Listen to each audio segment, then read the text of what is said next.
Hi guys ఎలా ఉన్నారు? ఈరోజు మనం 'Janaki వెసెస్ state of Kerala' movie review గురించి మాట్లాడుకుందాం ఫ్రెండ్స్. ఈ మూవీ మలయాళంలో రిలీజ్ అయింది. ఇప్పుడు ఓటీటీలో తెలుగులో కూడా అవైలబుల్‌గా ఉంది. జీ5లో స్ట్రీమ్ అవుతుంది. న్యూస్ ఆఫ్‌లో ఫోన్ మర్చిపోయిన జానకి తన ఫోన్‌ని తిరిగి పొందడానికి వెళ్తుంది. ఆ సమయంలో గుర్తు తెలియని వ్యక్తులు తనని రేప్ చేస్తారు. తన ఇన్వాల్వ్‌మెంట్ లేకుండా గర్భం దాల్చిన అనుపమ ఎలా అయినా సరే తనకు, తన బిడ్డకు న్యాయం చేయాలి అని చెప్పి కోర్ట్‌ని ఆశ్రయిస్తుంది.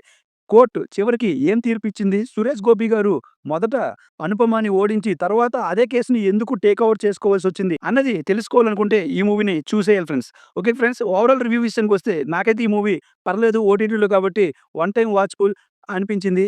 ఎందుకంటే ఈ మూవీలో లాయర్‌గా నటించిన సురేష్ గోపి గారు సూపర్‌గా యాక్ట్ చేశారు. అనుపమ పరమేశ్వరన్ గారు తనకున్న క్యారెక్టర్ మేరకు బాగానే యాక్ట్ చేశారు. కానీ ఎమోషనల్‌గా మనకి అంత కనెక్టివిటీ ఉండదు.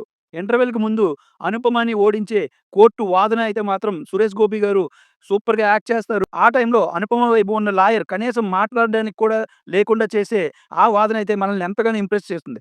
సెకండ్ హాఫ్‌లో క్లైమాక్స్‌లో వచ్చే కోర్టు డ్రామా మరియు జడ్జిమెంట్ మనల్ని ఇంప్రెస్ చేస్తాయి. ఓవరాల్‌గా సురేష్ గోపి గారి పెర్ఫార్మెన్స్, అనుపమ పరమేశ్వరన్ గారి యాక్టింగ్, కోర్ట్ డ్రామా సీన్స్ పండటం ఈ మూవీ పాజిటివ్స్ అయితే డబ్బింగ్ అంతగా బాగోకపోవడం, సాంగ్స్ అస్సలు సెట్ కాకపోవడం, కొన్ని కొన్ని సీన్సే బాగుండి మిగిలిందంతా డ్రామాలా అనిపించడం ఈ మూవీ డ్రాబ్యాక్‌గా చెప్పుకోవచ్చు. ఓకే ఫ్రెండ్స్, ఈ మూవీకి నేనిచ్చే రేటింగ్ 2.25 ఔట్ ఆఫ్ 5 ఫ్రెండ్స్.